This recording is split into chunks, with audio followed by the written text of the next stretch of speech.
Think about the number of people who are walking around your office every day in pain. I'm not having fun. I'm not enjoying it. It didn't feel safe anymore. I feel like I'm putting parts of myself on the shelf. Would you coach your friend to just stick it out? Most of the times we would not. Turned in my resignation and walked away on the last day without a plan. It's not just me coming in fixing it, because that's not how it works. Where some folks do see it as weakness, it's a power move. Leadership is human work. And it was actually powerful for you to show your staff that you were emotionally impacted by that as well.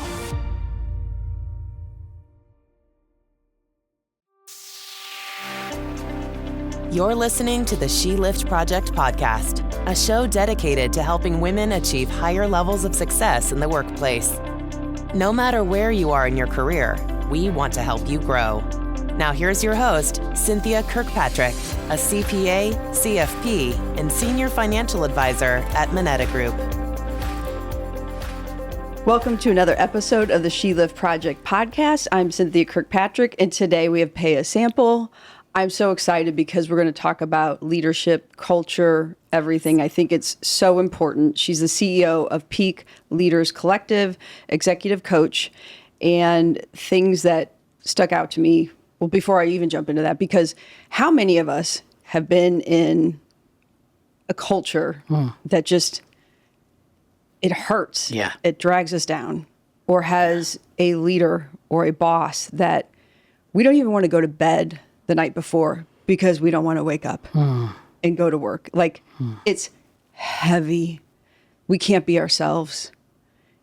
And we live in fear of just fear. And what you kind of put out there and talk about is the heart's, as a leader, the heart's posture towards others. Wow. Yeah. Call to serve and shape the potential of those around you. Yeah.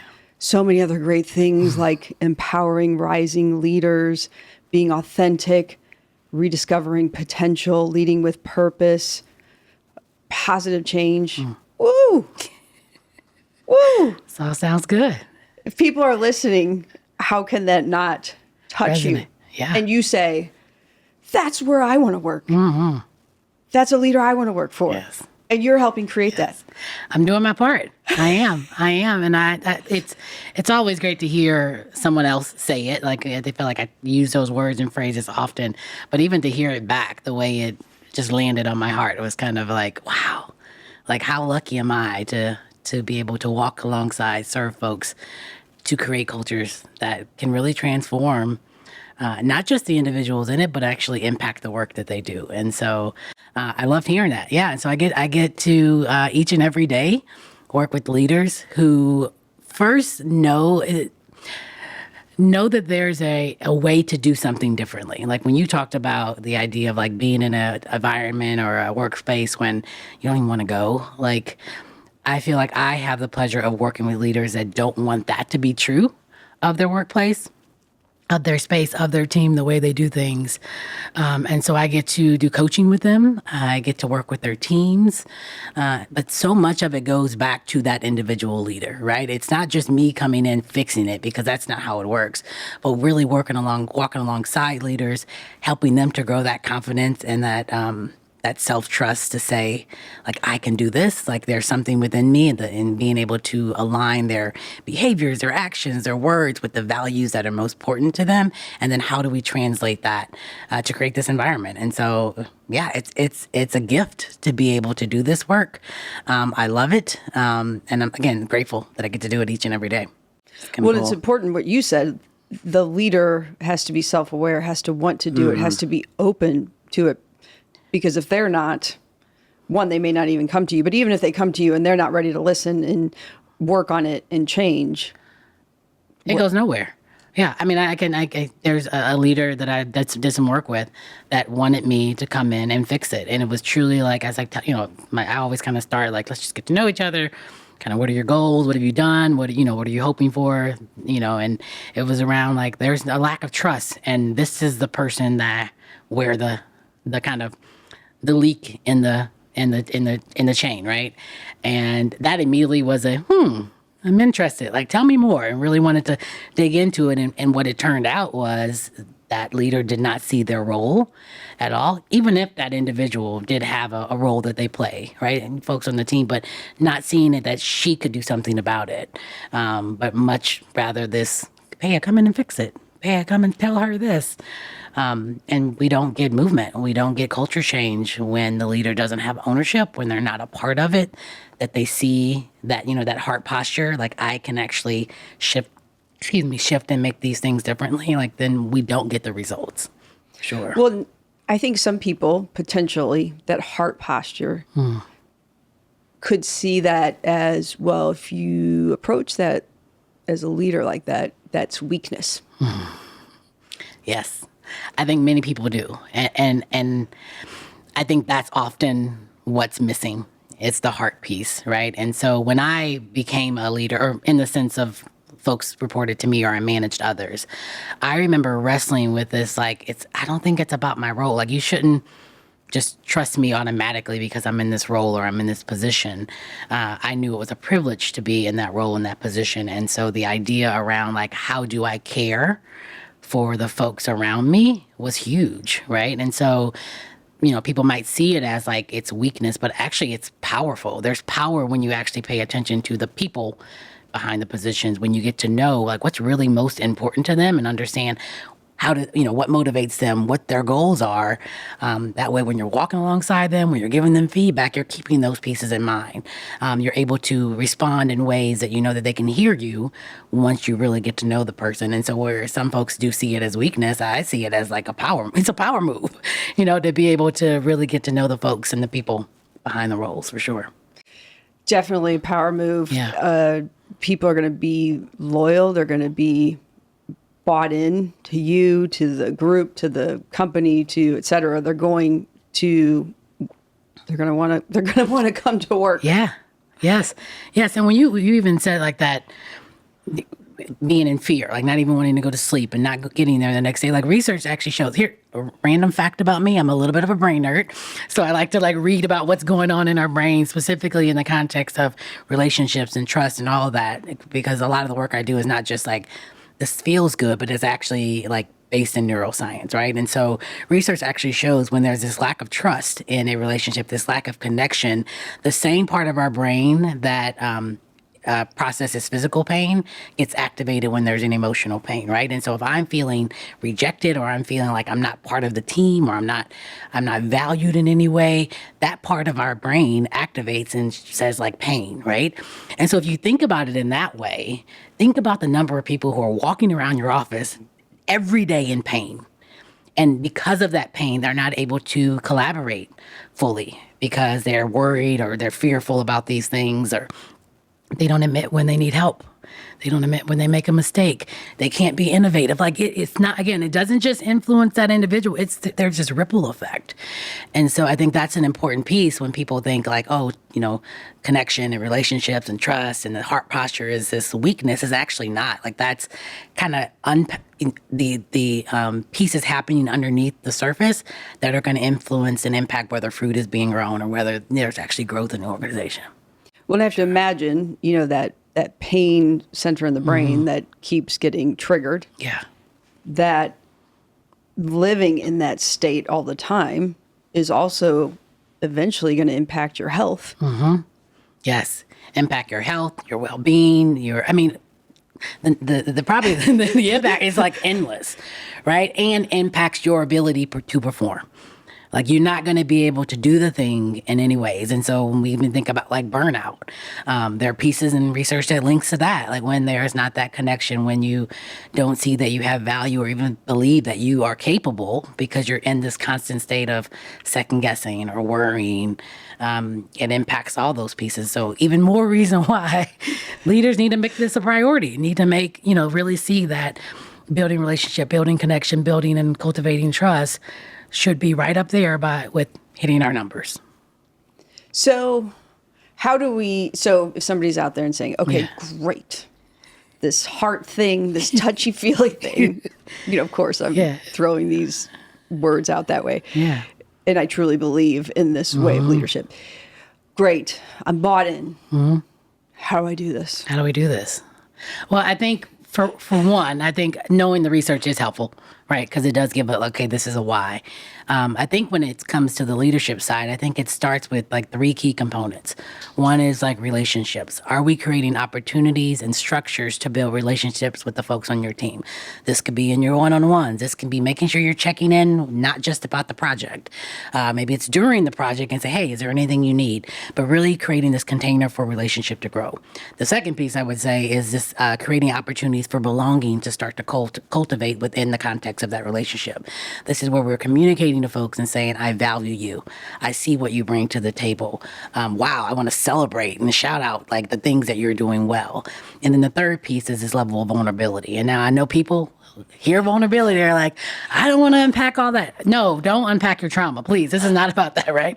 But being vulnerable is like saying and creating space for those people who report to you or that you work with to be honest about maybe what they need help with, about where they're maybe lacking resources or skills and they need support. And one of the things that leaders can do is modeling that.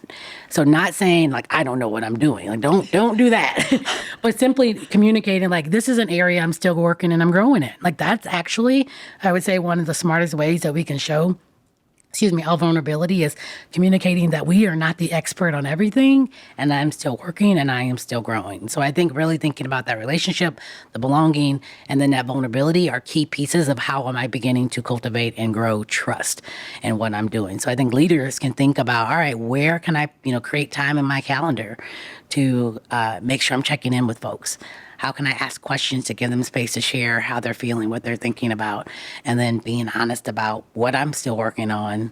And that does have this ripple effect because not only is that person going to, like, they're going to go back and share that with their team. Like, did you know so-and-so is still working on these things? And it just can help to start to shift this culture that we really want to build. Okay. Yeah, I once had a leader who was like, we have to make sure that our people think we know everything. And I often thought, well, one, there's no way any one person can possibly know everything because there's so much to know. Right. And number two, they're going to know we're lying. Yes. So now we're insulting their intelligence. Right. And then when they find out, can you imagine how that's going to go? Yeah. I think that is actually what one of the biggest things I'm up against in my work. And I would say like, even when I stepped into a leadership role, I felt this tension of like, most of the leaders before me, the people that I reported to, it was that. It was like, they seemed like robots. They seemed like they knew the answer to everything. I never saw that there was something they were still learning. They weren't really present. They weren't really kind of coming and checking in on me or around me, kind of outside of the typical things that were coming up. And so when I actually stepped into the leadership role, like I knew I wanted to have an impact. I wanted to do things differently, but I struggled with this, like, do I actually fit? Like, is this going to work? Because I am not the person that's going to pretend and say I know everything when I don't. Like, I actually think that makes me a weak leader. And so to your point, I think knowing I truly believe that every one of us kind of walk through the world and we have this brilliance or this genius, this area that we have, like, that we are knocking it out of the park, right? And I think it's really important for leaders to know what their area of genius is.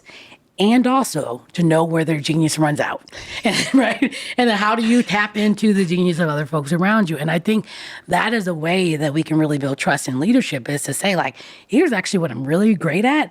And also, I don't know how to do this thing, and I'm going to, tap into someone else's genius. I think for an example, like when I was a principal, I knew, kind of stepping into the role in the school that I was in, we had an early childhood center.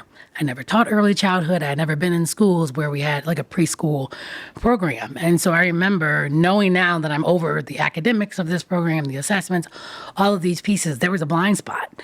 And so I could have many times when folks came to me and said, okay, we're thinking this, or we're trying to figure out this direction, I could have simply said, yeah, here's what I believe based on what I know about, elementary.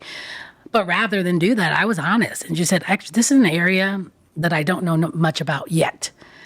And I'm committed to learning more and growing my knowledge. And what I did in response was then making sure every week I spent time in the early childhood classrooms. I spent time with those teachers, truly learning from them. It wasn't me coming in telling them what to do. It was truly learning and asking questions to make sure I really understood what was going on. And so being able to feel comfortable enough to communicate that to my staff. It was risky, but I knew it was a risk that I wanted to take because I didn't want people coming to me thinking that she knows everything I don't. But I know folks who do. I know how to hire, people who are really strong or really committed in areas that I just don't have that genius in. And so I think that's a really important piece that leaders need to do more of and be able to model that. Oh, so many good things of everything you just said, because yes, years ago, listen to this book where it's like, what is your zone of genius? Everybody has something that's so special about them, and figure it out, learn who you are and live in that. And I love how you said, and figure out where that ends. Yes. Because there is an ending. Yeah. And we've had so many business owners sit in this chair and say, I am not, I love this. I hate that. I needed higher. Yes. What I hated, because it's a drain on your energy. You're not going to do it all or do it well. And then it's going to drain and take away from what you love to do. Yes. And I also loved how you said, as a leader, you're learning. I mean, leaders should never be done learning. Yes. And what a great example to anyone in your team that you're never done learning. Never. And I think that is, again, a way to push up against this idea of leaderships of we know it all, we're the experts of all the things. It's like we're not. And that's okay, right? That is okay that we are learning. The world is ever changing. I think about what the workplace looks like now and even 10 years ago. It is vastly different. And to pretend that we know and we are prepared for all the changes that are going to come up, it's just not realistic. And so, leaders being able to communicate and say, I'm still learning, I'm still growing. I again think another cool piece of my work is when I do one-on-one coaching with leaders, to be able to say, like, we can do some of that learning together as well. Like, as you're trying to figure out these pieces, I can bring resources. We can look at that and think about how do we implement this into your practice. And so I get to kind of help them in that learning process as well. Okay, I'm glad you brought us back to that point, because we just dove into so many good topics and learning and things, and probably selfishly because I've experienced different things that we just touched on all that. So you brought us back to what you're doing now, your company, who you're working with, et cetera. So let's go back to your company and what you're doing now. Yeah. So Peak Leaders Collective, we're about 3.5 years old right now, which is like, let's celebrate. We got some legs under us. So you're early childhood center age. Yeah, I'm in my early childhood, which, I have some better understanding about it. So I do a lot of one-on-one coaching with executives, administrators, people who manage other people. And so a lot of their work is team development, trying to cultivate trust. How do we grow people? How do we make sure we're delegating, holding people accountable? And so do a lot of one-on-one coaching, and that, depending on the role they're in, it could be by month or bi-weekly, some people that I meet with every week. And I truly see it as a safe space for leaders to take off the mask of leadership, right? And so we know in certain organizations and companies, it's not always safe to sit down and be extremely vulnerable about not just what I don't know yet, but like, I'm actually tasked with this thing right now and I can't figure it out, right? And so I get to be that place for leaders to say, like, let's take off the mask of leadership. Let's talk about the things you're struggling with. And let me remind you of your brilliance. Let me remind you of what you're really good at, because oftentimes leaders aren't getting any of that feedback. They're getting a lot of the, I need you to change this. I need you to do this better. And so I also get to do that. Like, we always celebrate a win in our session. And so my clients that I work with, they're like, okay, I'm ready. I actually already have one. I've been thinking about it. And that's actually what I want them to be doing. So once you walk away from coaching with me, I don't want you to think, okay, only when I'm going to meet with Paya am I thinking about my wins, but my clients are now on a regular basis really going through their brain like, okay, this is a win that I have from this week. Because once we see what those wins are, it actually gives us this opportunity to kind of let's unpack and say, how did we get there? What did we do well? And should we duplicate that? So I do a lot of one-on-one coaching, and then I do some work with leadership teams. And so coming in, helping leadership teams think about how do we cultivate trust? How do we create a set of agreements and create accountability? It can be around hard conversations.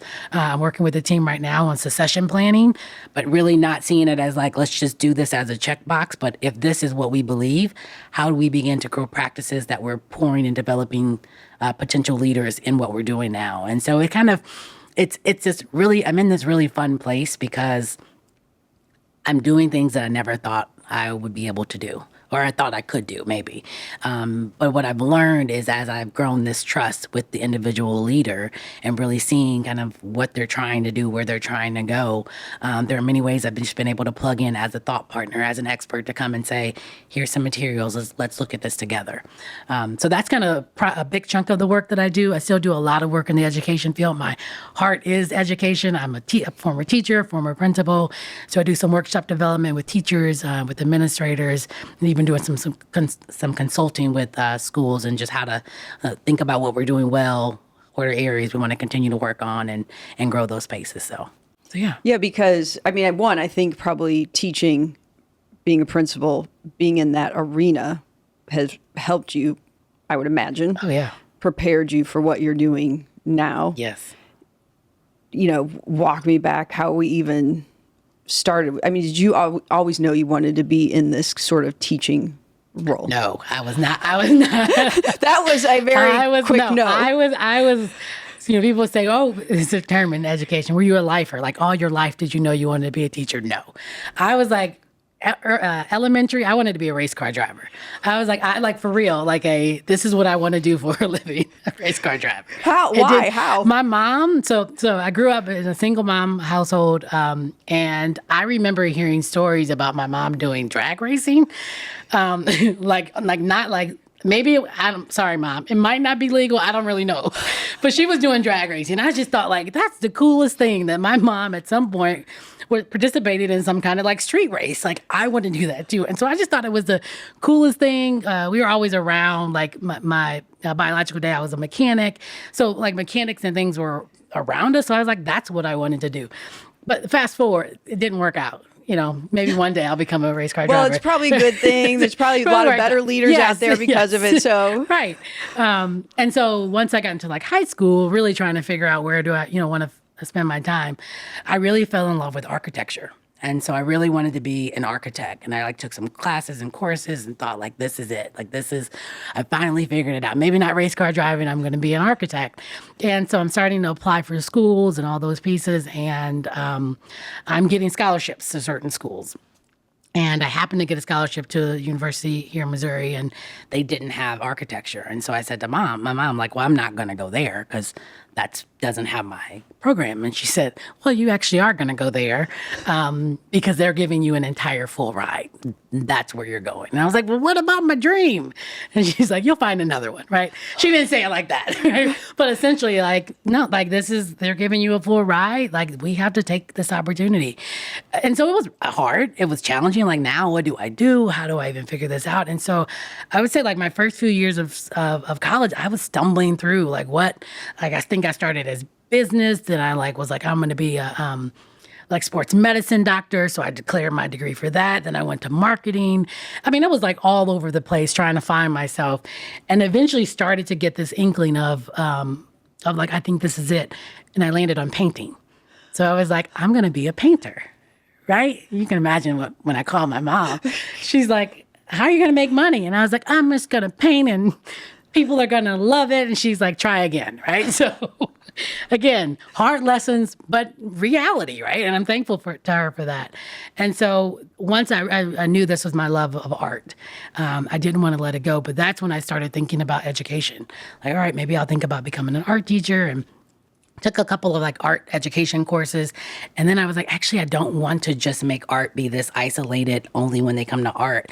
I actually want to think about how can I bring art into the classroom. And so that's what started me into the realm of elementary education and, teaching all the subjects, but integrating and bringing art into everything that I got to do. And I loved it. So I did elementary school teaching. I taught first through fourth grade for, I think, 12, 13 years. And then had, at some point within there, started getting this feeling of, wait, I think there's something in this coaching and supporting teachers. And so then I moved into a coaching role within a building, loved it. And that's when I was all right, I think I want to do something around principalship, kind of in a bigger leadership role. And so eventually moved into a principal role and did that for, I said, a year and a half before COVID. So I always tell people I got a year and a half before the world changed, and then continued doing that for a couple of years afterwards. And then Yeah, and so after a couple of years, I got surprise pregnant with my son, and life of being a principal and a brand new mom again. I have two older daughters as well. It just wasn't manageable, and so that's kind of what caused me to step out of that role into what I'm doing now. So yeah, it's a long, windy journey throughout all that. And I bet being a principal during COVID, the look on your face, for those who are not watching this, there was seriousness washed over your face. Yes, it was. COVID was hard. I just remember right before spring break, like it's still, right, it's now, it's this time, right? And I remember like 2 days before is when I first heard this, like, oh, what's COVID? Like some people, like something's going on. And truly, I mean, I think it was like between myself and head of school, we just kind of had this like, wait, I think we should send stuff home with kids just in case. Not really thinking, but it was this like last minute dash, like teachers send all these things home just in case, but we'll probably be back. And I remember like 3 days later, hearing this just blew up. And I remember spending my spring break figuring out like, how do we turn this school virtual? It was a small school. We didn't have like a full-time tech this person, all these things. It was myself and my educational coordinator, and it was truly like, okay, what can we do? And it was hard.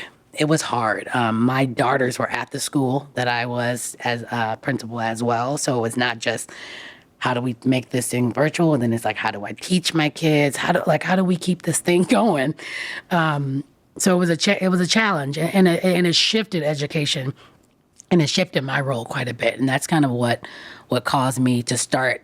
Like, is this manageable? Can I continue to do this? Because I love coaching. I love being in classrooms. I love sitting down with teachers, celebrating you're doing this well. Let's try this one thing differently and see the impact that we get. I love problem solving and brainstorming and like, all right, this little guy's not learning this in the way that we expect him to right now. How can we change our practice to give him what he needs? Like that was like my sweet spot. And COVID took me away from that.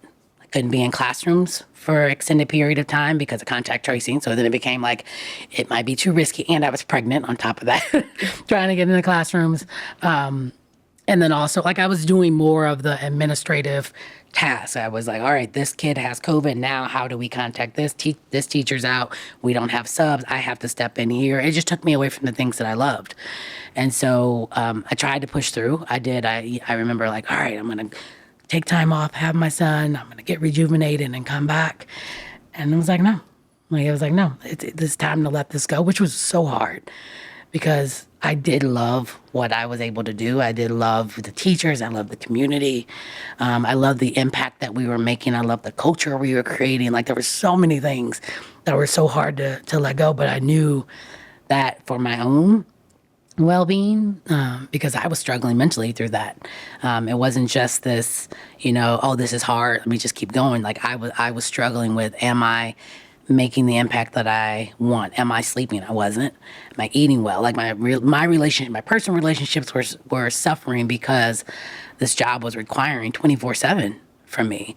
And I just got to a point where I was like, I'm not willing to sacrifice anymore. And so early in the school year, I knew it was time to let go. I remember folks saying, why did you announce it so early?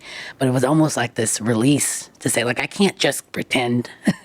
Like, oh, I'm coming back. Let's make decisions No, it was truly this release of saying, like, I, for my own well-being, need to let this go so I can have mental space to grieve, to figure out what's going to come next or not, like just to deal with the reality of this. So yeah, COVID was definitely a game changer for me in many ways.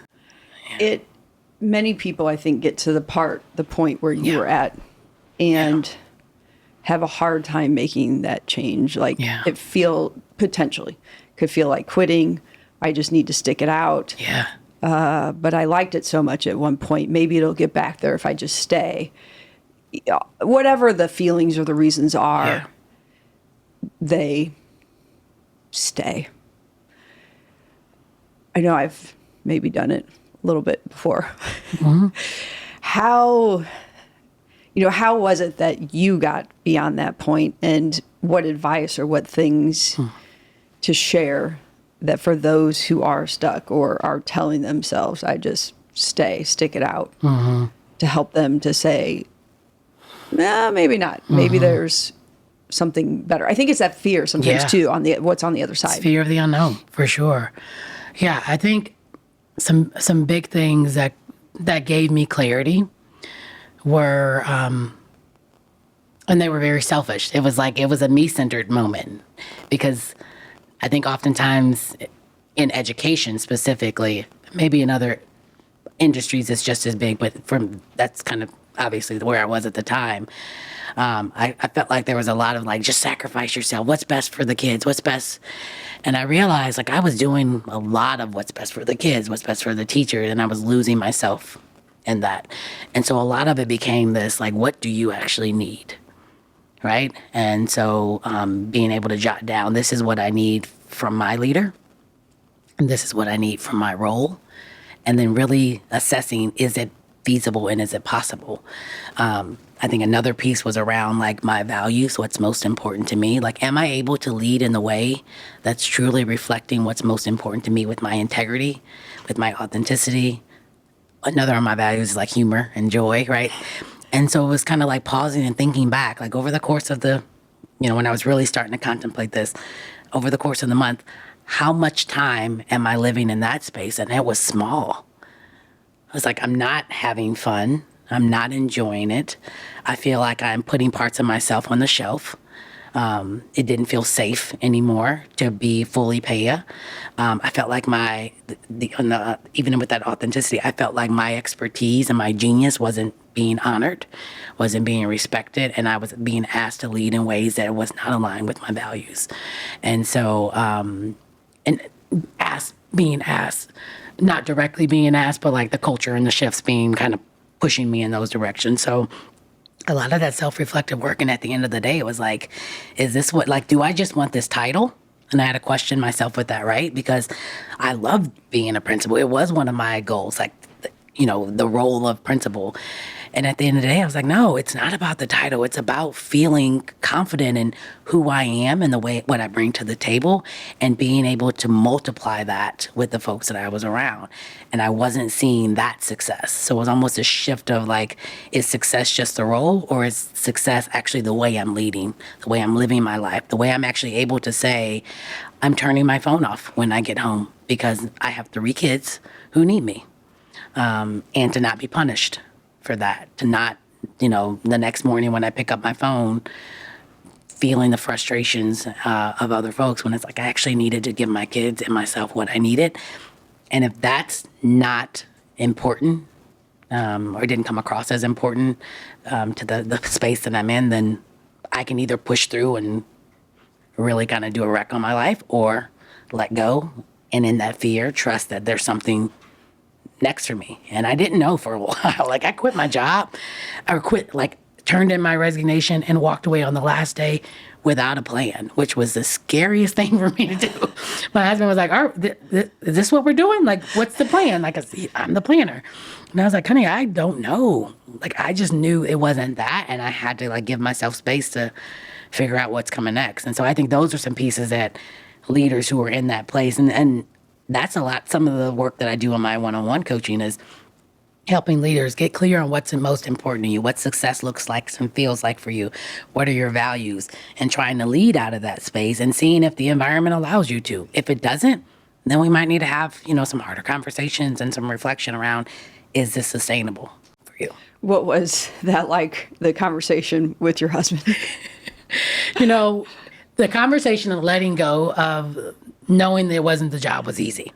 He was one that was also he saw it. Mm-hmm. I was having panic attacks. I was having just the fear and the crying and the all that. So he knew it wasn't that. But when I was I don't know what it is, he's okay. He's a quiet man, so it was just okay. And I was I'm not gonna ask him what his okay means. I'm just gonna let it ride right now, right? And maybe he'll come back and he'll say more. But what was beautiful, I announced my resignation in the fall, finished the school year out. So in the spring, he was what are we doing? What are we checking in? I was I really don't know, and I don't even feel I have space to figure it out because it's so like on, like the work was still continuing and the grief was there of like letting go of this. And I remember him being so gracious of saying like, all right, let's figure out how much time realistically we can take before like we actually have to pick up something, right? And so I took about 2, maybe 3 months after like walking away from the job for the first time and did nothing. I shouldn't say I did nothing. I grieved. I wept a lot because it was this loss of this thing of what I thought it was going to be. But also in that moment, the beauty was like the restoration that happened in my heart.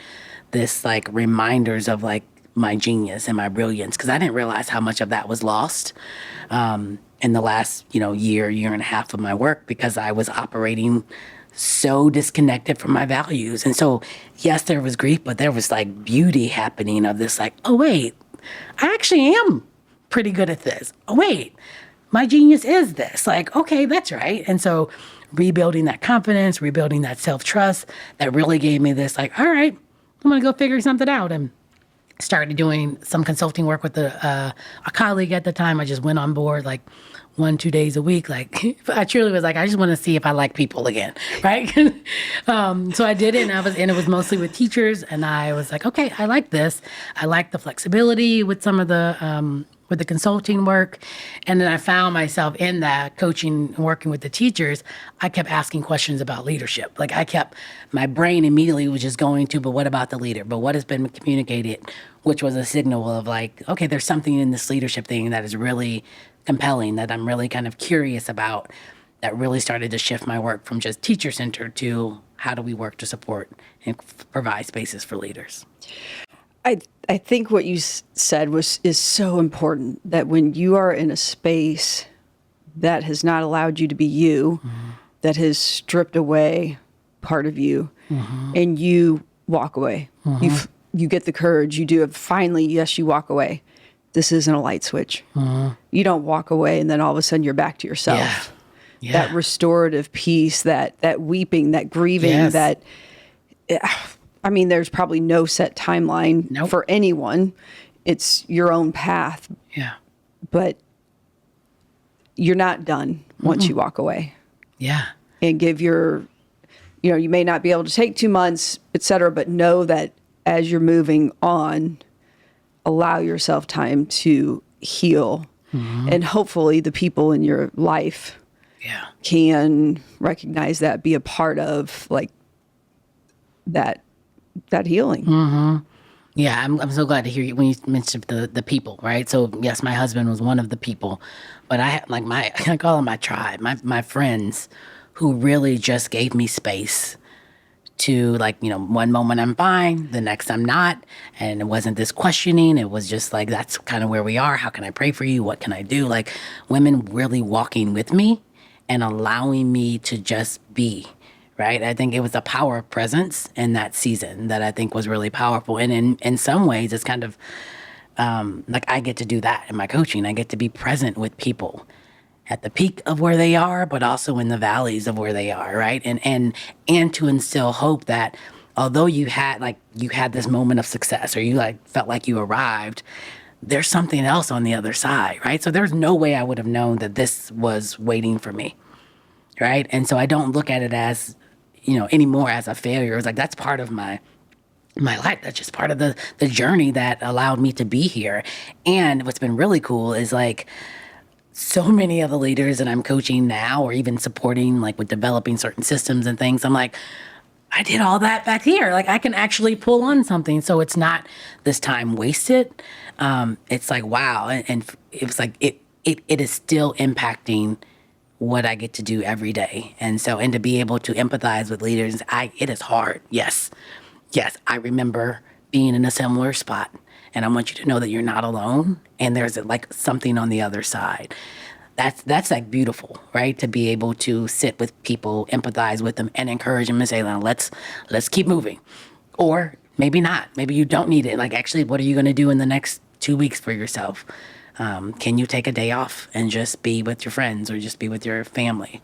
So yeah, I think that's a really interesting piece, that the things of the past, I still get to pull on the tools, the things that I experienced help me to be more effective in what I do now. It's funny. I had an experience in the last, well, I had a recent-ish experience. We'll just leave it at that. Okay. And it was really difficult, and I would never want to go back through it. I remember after kind of getting through it, though, thinking this is going to allow me to help somebody if they're ever in this space. I will be stronger for someone else. And, you know, we often hear, like, would you redo it? Or, you know, what doesn't kill you makes you stronger. I imagine, you know, going through what you did, forcing you to kind of leave being a principal and now doing what you're doing, maybe you wouldn't be here. Yeah. If that hadn't happened. Yeah. I for sure don't look back and say I would have done something differently. Like it needed to happen. The grief needed to happen. The rediscovering my brilliance and genius had to happen.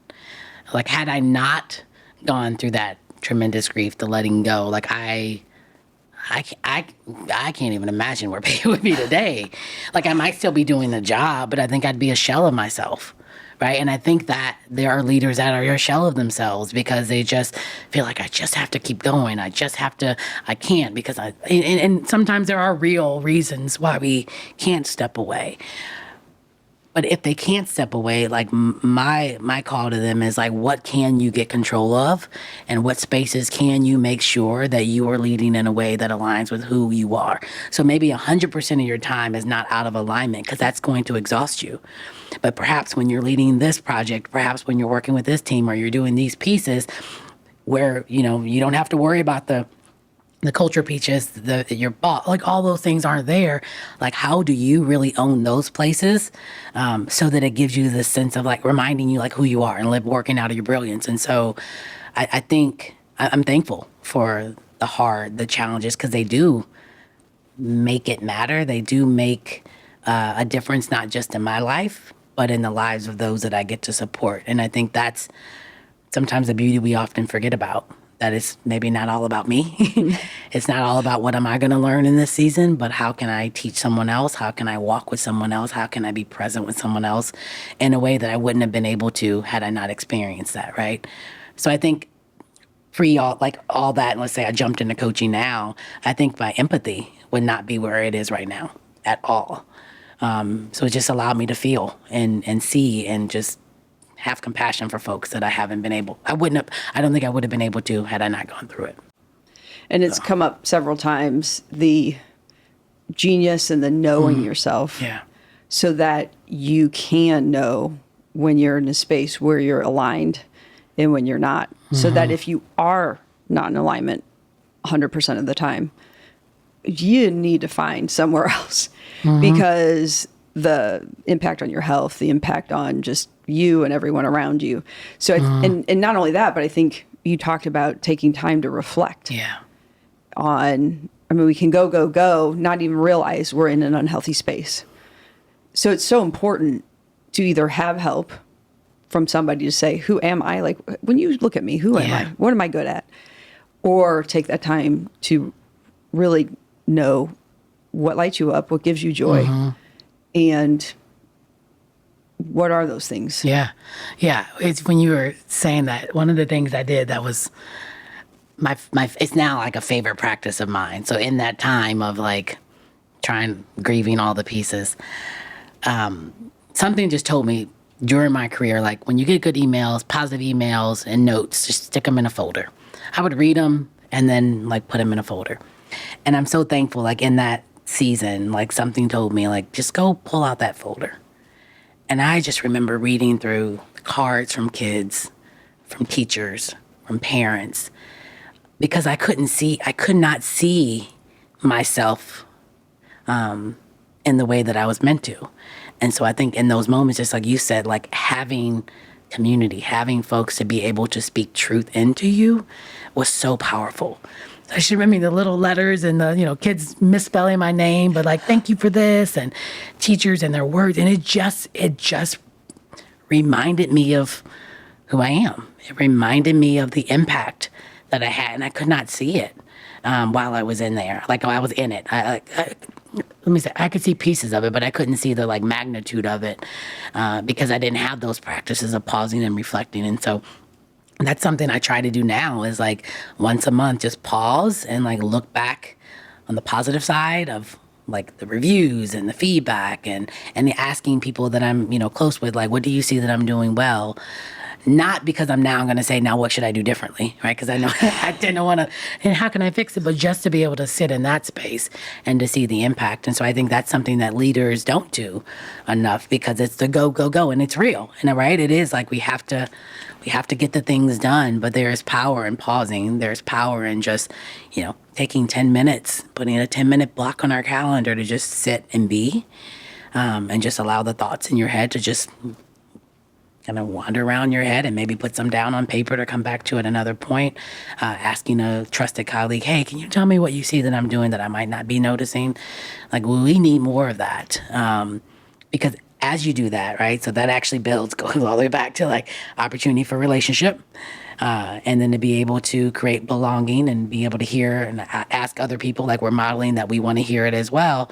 And to be vulnerable about like, yeah, I'm doing these things well, and here's some areas I want to work in. So it just creates this opportunity for some trust to be really built and cultivated. I've never really thought about it, but I think what you said is important, that so often, at least the time that I grew up, it was always analyze everything so you can focus on what you need to do better and change, versus you said, give feedback on what you're doing well and stop. Mm-hmm. Yeah. It's so different. It is. And not to say you don't eventually ask like the thing, but I think that those are the pieces that are needed for, like, if we think about wanting to create a culture where people want to come to work, they not only want you to tell them what they're doing wrong, but people want to know that you see the good in them, right? They want to know that you see the value, what they're bringing to the table, and to celebrate those things. And I loved one of the things we did when I was a principal that I've shared with leaders, and they're starting to do it with their teams, is we do shout outs. And so we used to do shout outs. We started with students, where students were shouting out when they saw another person share any of the core values of the school. And we would have chapel on Friday, and I would read, like, so-and-so, stand up, and he would stand up and I would read it and we'd clap it out.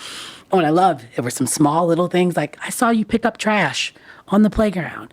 And then it was bigger things like, you didn't do good on this project and you tried again and you got a better grade. Like, so this culture of celebrating, right? And so then we transfer that into our staff culture. And then we talked about, like, what does it look like to celebrate one another? How do we shout out one another that I see you, I see the brilliance in you, I see the good that you bring to the table. And without you, we would be missing this thing, right? And so it wasn't just my job as a leader, but I modeled it so that staff were doing that with one another.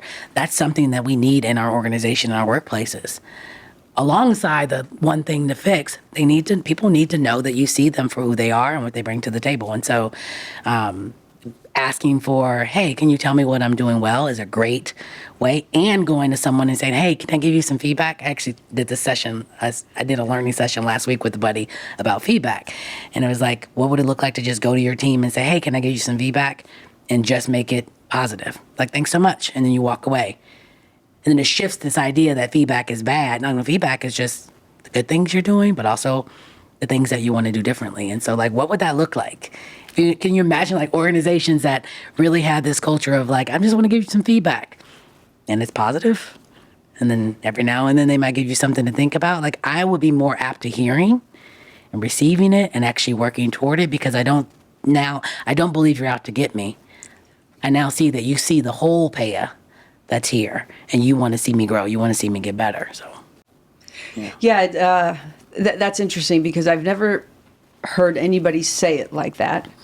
I do think there are times where I'll, send a quick email to somebody on the team and say, hey, thank you for jumping on that email. Thank you for taking the response to the client. Hey, thank you for summarizing that and getting it back to the client, for taking ownership of that. And they appreciate that. Yeah. But different than what you just said there. Like, can I give you some feedback? And, I could just picture them, like, tensing up, and then it's the positive stuff. Like, you really knocked it out of the park here. Or, you took something off of my plate that, is going to get you to where you want to go. Congrats. Yes, Good yes, job. yes. And then it takes this fear out of like, oh, anytime Cynthia's coming, it's going to be, I mean, that was for me, like, oh, Paya's here we go. Like, she's going to give me bad feedback. No, it actually just makes it like, no, I'm here and I'm going to be honest about what it is that I see, which creates this opportunity for a relationship to build. When I first became a principal, one of my big goals was like, the observations of teaching and education was this like, one time a year, someone come into your classroom, right? And that's what I call the dog and pony show. I'm going to show you all the great things. But I don't do that every day, right? I do it when the principal's here. And so I really wanted to make sure that I didn't want teachers performing and pretending for me. I just wanted to get a sense of like who you are and what you do in the classroom. And so I instituted these walkthroughs where I was in classrooms. I had it on my calendar, where I was just regularly present, 5 minutes, just in, seeing what I see. And I write a little post-it like, oh my goodness, this was awesome. Thank you for letting me see this, or let me, whatever. And that was it. But creating this culture of like, here I am, I'm present, I'm here, I'm trying to build relationship. It's not just you come to my office and when we have our one-on-one, but I want to get to know you and to see the way that you do things. And I want you to know that I see that. And that's important and that's valuable, right? And so I think things that leaders can do are just like that. Like, what does it look like to get out of your office? Like, I hear so many people say, I have an open door policy. It's like, but no one's walking through it. Like, so what are we doing differently? Like, get up. And what does it look like to go around and just say good morning and remember information about people and ask them about those things? And like those are I think are culture shifters. Like if we start instituting those practices along with like, can I just give you some feedback and it being positive? Create this community and create this space that people want to be a part of. They want to be there. They want to get up and do their best and they feel safe and their brain's not scanning for threats and danger. So now they can really engage in the projects and the tasks they have in front of them. Yet I think just, gosh, in life, right? Just like give positive, if you see something interesting or you like something somebody's wearing or, yes, just say it. Say it. It's so scary. Like I feel like people I think are afraid to like, because it is vulnerable, right? It is like if I'm like, oh, you look cute today. Depending on how you respond, it's vulnerable to say like this. Like I took this risk to say this. I don't know what she's gonna do. It's scary, but we got to push through that fear. Can't let fear win. Right. Let joy and kindness be our norm versus like tunnel vision living in like be having the open door policy, but never getting out of our office and nobody ever coming in. Yes. It's like, so what can we do to really push against that and for it to translate to say, this is what it means to work here. This is what it means to be under my leadership. That when we talk about joy or trust or these values that sometimes are just values on the wall, like how do we make sure they're integrated into our practices and we have systems that really support and allow us to live those values out. And so that's when I get excited when leaders and teams are willing to say like, we have to do things differently. We actually want to make a culture shift. We just can't figure out how. And I'm like, great, I would love to come in and help you think about what that looks like and look at our systems or create new systems to take those words that don't have meaning right now, add meaning to them, and to help to live those things out. Yeah, because oftentimes, I mean, you've got the problem where the leader just doesn't see it or doesn't want to make a change or whatever. And then you have those who are like, okay, we're ready. We know there's change. And the leader's like, and I'm whatever. However I need to be a part of this change, I'm all in. But what do we do? Like if they're like, okay, Paya, come in, help us. Like, what does that look like? Yeah, that's a great question. And so if it's around like the culture work or the values and like how do we live this out, like that's some of my favorite work. I actually say I have a lot of favorite things, but that's some of my favorite work, specifically with teams. Like we first start off like, what do we have? Like, have you communicated on a mission? Like, do we have a mission of what we're doing and why we're doing the work that we're doing? And have we talked about like, what does it look like to live those things out? And oftentimes organizations have like, yeah, here's our mission statement. We haven't done anything with it. Or here are these like staff norms or these norms, but they're just in the handbook. So I tend to start with what they have and then begin having conversations and exercises around like, all right, if we have a value of collaboration, what does that mean? So starting with the leadership team and giving space and creating ways to say, well, for collaboration, I see this and I think it means this. Well, I think it means this. Let's just do a brain dump, get it all on the table, and then really start to think about what do we want it to mean for our staff, right? And adding specific language and behaviors to what that means. And then we come up with a plan of like, all right, this is great, but it might just stay here if we don't come up with all right, how are we going to take this towards action? So we might look at a few different parts of the organizations. We might say, do we want to start with HR and thinking about like the way we bring people on board, the way we provide, ongoing feedback or growth development? How are we going to translate these values into that work? Will it be around kind of our current the current status, kind of the way that we currently communicate and do things? How are we going to translate? So really getting into the specifics of, all right, so these values are so important and critical to us. How do we build them into the systems of our HR onboarding, the way we lead meetings, the way we evaluate people, all these elements, but it doesn't just land on the leader. So it says like, all right, who's taking ownership? The leader has pieces of it, but it cannot be only the leader. And so how do we check in on a regular cadence and basis? How do we get feedback of how this is working? And then just make those shifts along the way. And so that's what that kind of work would look like. And I think whether it's culture work, whether it's like we're trying to cultivate and build trust, similar model. Like how do we create common definition and language around what we're trying to do, and then making a plan for how we're going to live this thing out and hold space to hold ourselves and others accountable to it. Thinking of the work you've done, whether it's a one-on-one coaching session or working with a team or an entity itself, is there one or two that stand out where you just saw this transformation? Yeah. So there's a team, and this one's really amazing, and I think it's a testament to what the leader is doing. It's a team that I work with virtually. So I've actually never been in the space in person with them. And it has been a lot of trust work. And what I have seen happen from a very distrusting team where like the conversations were silent or and people aren't talking, and I'm like probing virtually, trying to talk and engage to where they are now, and kind of the engagement. We've a little over a year we've worked together, where we're at the point where members of the leadership team are having trust building conversations. So things have happened. We've given them tools and frameworks to now go and say, hey, when you did this thing, it actually ruptured trust. And so like for a team to go from like, I don't trust anyone, I'm not going to show you what's really going on with me and in my department, to actually engaging in these conversations has been amazing. And it's been a testament to this leader who is committed to the work. Because yes, I'm with the team once a month but I am coaching this leader 3 to 4 times a month. And so it's like, all right, how do we take this? All right, we have this coming up. Let's talk and let's process through what can I do in this conversation? Or I noticed these 2 things going on.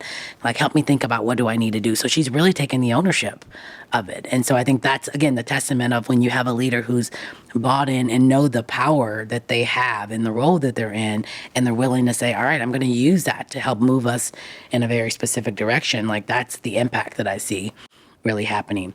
And so that's one piece I would say, I have several, but that's one piece that I think with the team side. I think on the like one-on-one coaching, there's a client that I've been coaching. I think we've been working together about 2 years at this point. And what's been really amazing is like in that time, I think they have switched jobs twice, so switched roles within the organization, which is actually like a positive, because quickly realized like the role that they were in and the department they were working in was not conducive to her being able to lead in a way that felt authentically who she was. And so being able to make the decision to say this isn't working and have the hard conversation and then move into another role and actually is beginning to excel has been not excelling in her terms, like feeling successful, has been so neat to watch and watch her confidence. Like that's what's been really cool. Like it's yes, the switching of the role, but primarily like how good she feels about herself, and she can articulate what she's really good at. Like, it's not just me now saying, you realize, like, this is a really, like, most people don't think about the world this way. As she's processing, she's like, and I think that's something that's very unique to who I am. And I was like, yes. Like, and I want you to see that. I want you to hold tightly to that and not lose that, regardless of what's coming at you or regardless of, the challenges, but really saying, like, that's a good piece. And if anyone's critiquing that, like, that's not someone that's on your team, right? And so that's been a really cool piece that I just love to see. Leaders, specifically women leaders, who like find their footing, and I say, like, find your shoes and confidently walk in them. Like, you're not worried about trying to fit in someone else's shoes. Like, you're in your shoes, you found your path, and you're walking, and not allowing the naysayers or the other folks, to really hold you back. So those are two, I would say, pieces that really stand out. And it just makes me, again, excited, and just makes me so thankful and grateful that I get to do this kind of human work, because leadership is human work. And I think people need to know that we are dealing with human, not cogs in a machine. They are human beings who have desires, wants, needs, all of these pieces, brilliance, areas of weaknesses.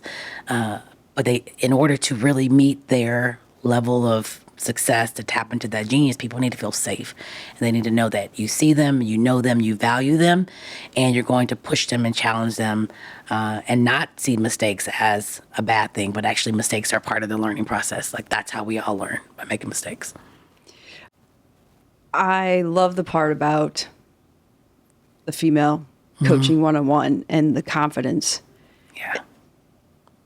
Because you can be very skilled. We all have things to work on, but you can be very skilled and very special in the talents that you bring. In the wrong space, if you are not appreciated, over time, I just think that confidence is chipped away at. And you cannot see the skills. And it may be very hard then to make that leap to go somewhere else, because then you're second guessing yourself. Well, I shouldn't go there. I'm not good enough, da da da da da. That it's so important to not stay somewhere too long that is not the right fit for you, because you won't even realize, I think, that your confidence has taken a hit. Yeah. Yeah. Not until you're out of it, or not until it's like, who am I? What happened to her, right? And I think one of the things that just helps me, and I think helps probably a lot of women, is like, would you let your friend stay in this space? Like, would you coach your friend to just stick it out? Most of the times we would not. We'd be like, girl, you got to get your stuff in. It's time to go, right? Like, we would not just simply say, just stay there and put your head down and do the thing. We could see it for what it is. And so I think that's why it's so important to be in community. I think it's so important to be honest about kind of where you are, and allow people that really know you to speak into those pieces of like, hey, here's what I'm seeing. Like, I'm not sure if you're aware of this, but I've just noticed the last few times we've hung out, like, you've been down, or you've been here, or you've been more, all these pieces, and use that, or allow that feedback in many ways to really land on your heart, because this is someone that you already trust. And then think about, like, what would I do? Like, is this, are there enough things within my power of control that I can shift and change, that I can begin to start to find myself again? And if not, what do I need to do? It's a hard decision. It might be a hard move, but really thinking through that. And I think, obviously there's always things that we need to hone and get better at. But fundamentally, if you as a person, either you are a leader who's trying to clone yourself, or you have a leader who's trying to make you a certain way or make you like them. Yeah. Go somewhere else. Yeah. Run. Yeah, because they're not respecting or honoring who you are and your dignity, right? And so when I talk about people work, it's like, how do you honor the dignity of the person in front of you? What you bring to the table, Cynthia, is so different, vastly different than what I bring to the table, and that's a gift, right? And seeing it and not saying oh, there's something wrong with that. Like, we need to shift and shave this piece off, but really okay, how do I create space to get more of that? To allow you to really tap into those pieces. And I think those are the teams that really succeed.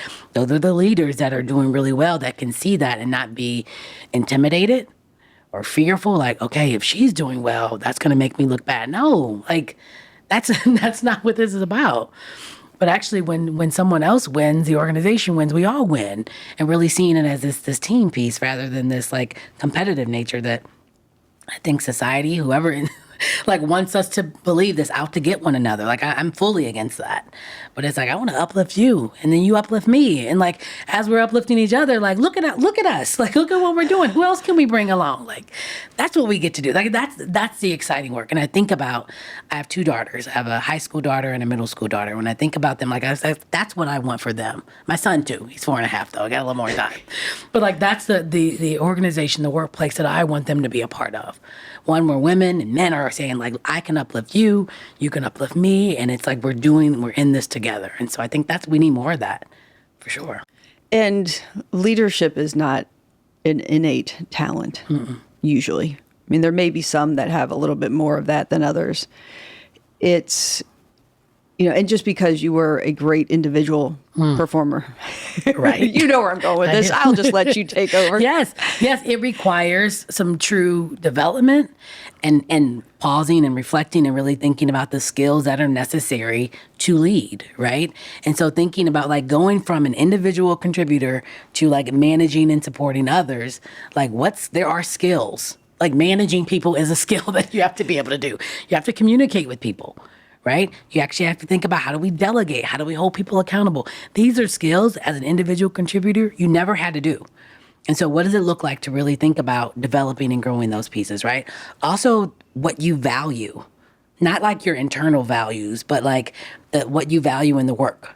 So as an individual, like it's like, it's perfection, it's this, like these are things. But when it comes to the team piece, it's actually around the team's success, not just my individual success. It's around like what's best for the team and the company or the project or the program, the department, not just what I think. And so how do we do some of that work around the value shifting? And then also like what am I spending my time on? Like that's a piece that I don't think people ever talk enough about, it going from individual to the manager side. Is like individual, like my time was mine. I got to do with it what I want. Now, when I'm managing folks, like each person has to have a piece of this, and how do I manage those pieces while doing my work as well? And so I think companies, especially if we're thinking about growing and developing people, have to create a plan of some sort, a program of some sort, like ongoing development of what does it look like to really grow and scale and train people in those pieces before just saying, oh, you were great at this individual thing, you got this job. And then they struggle. And then they don't feel like they can ask for help because they've never seen someone struggle in it before. Like it just creates this massive snowball. Right, because there's this thought that, well, you should just naturally know how to be a leader. Yeah. And if you don't, then you're going to be seen as a failure. And so you can't then ask for help because you're admitting that you don't know. And it's this endless cycle of silence. Yes. Silence and floundering and impact on your health, like all the things we talked about before. It just gets into that space. And so I think one of the things I wish, and I think no, I don't think I've said it, but like I wish when I stepped into leadership, I wish I had a chance to see a leader model when I don't know something, and communicating that and saying like, I messed up, I actually made a mistake. I wish I would have seen someone show me what that looked like, because it would have given me more of a realistic idea around that's what leadership is, right? I mean, I can think about several times when I had to share news or make decisions that were so hard, but sharing that information with staff. And I was able to do it, but I think about like how much easier it could have been had I seen someone do it before. And it would have stopped me from doing a lot of the second guessing of like, oh, now am I gonna be seen as this because I'm going to them and I actually am a little bit emotional, but I've never seen someone deliver news and not like. It would have just allowed me to have a little bit more freedom going into the space to communicate the news and share this was hard and I know this impacts you all in this way, and to be okay that I got emotional because the news was hard for me as well, and not walk out of that moment and think, oh, what's wrong with me? Oh, I can't believe I actually like teared up in that meeting. But rather like, hey, you're a human being, Paya. Like that news impacted you too. And it was actually powerful for you to show your staff that you were emotionally impacted by that as well. It allowed them to see that you're human, to come to you, to connect with you, and to see that the decision not only hits them, but it hits you as well. Yeah, we are human. Yeah. Yes. Very much. No matter how sometimes we don't want to be and we think we shouldn't be, we are human. And some days we're better than others. But we can't always control how we're going to react, how our body's going to react. Yeah, we're human. Our team's human. And I think starting with that idea around like, how do you honor your humanness?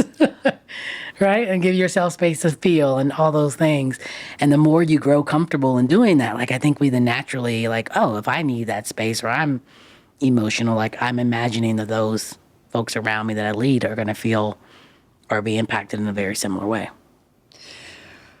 Whew, we could go on for hours, I'm sure, because I'm just like thinking there's so many more things I could ask and so many more things we can connect on because we're at work or we're thinking about work or we're doing work more than anything else in our lives. And good leadership, bad leadership, it has such a profound impact on us, on the people around us. If we have kids, if we have spouses, friends, you name it, it's so, so important. Yet a lot of times not as many resources put behind it. And we don't often talk as freely about, we don't know what to do. Or we made a mistake or, So again, so much good information today already. We could talk for more hours. But probably the most important thing is for those who need help with their team culture or need one-on-one coaching or just need to talk or learn more, what are the best ways to find you? Yes. So our website is www.peakleaderscollective.com. I'm also on LinkedIn, Paya Sample, and I'm on Instagram as well. But I think the best way, if you go to the website, you can send an email from there. And it starts with a conversation. We just do a quick 30, 45-minute conversation to hear what's on your heart, hear what you're struggling with, and for me to share more about kind of who I am and what I do and determine if it's a match, right? And so, because I think it is important for the coach that you have or the facilitator that you bring in, that it matches what you believe around leadership. And as you kind of started off in saying, like, I firmly and truly believe that leadership is not about your role. It's not about your position, but it's around your heart's posture toward those that you have the privilege of serving and caring for. And your ability to be courageous and brave enough to say, I see potential in this person or this system, and then you're going to do something about it. You're going to develop that potential. And so if that resonates with you in any way, I would say, please reach out. I'd love to have a conversation of some sort and see how I can support you best. Yeah, I mean, if you're, in a sticky situation, you're not alone. Many people have been there, and you deserve the right place. You deserve to be happy. You deserve to have joy. And if you're feeling like something's missing with your leadership or your area, we all have a lot to learn, and we deserve to feel comfortable and confident in what we're doing and to seek out the help to get there. Yeah. So we found a very good resource today, and I knew it when we met. And so I appreciate it, and thank you for... Thank you. I mean, the time went like crazy. So thank you so much for sharing. Thank you so much. I appreciate being here. I really do. So it was so much fun. Yeah. And I'm going to re-listen to this and think, oh my God, that was a good one. That was a good one. That was a good one. So thank you again, Pay. I appreciate it. Awesome. Thanks. This concludes another episode of the She Lift Project podcast. To hear more episodes of the show, subscribe wherever you get your podcasts. And to learn more about our mission of helping women reach higher levels of success, visit sheliftproject.com and sign up to receive the latest news, ebooks, videos, and more.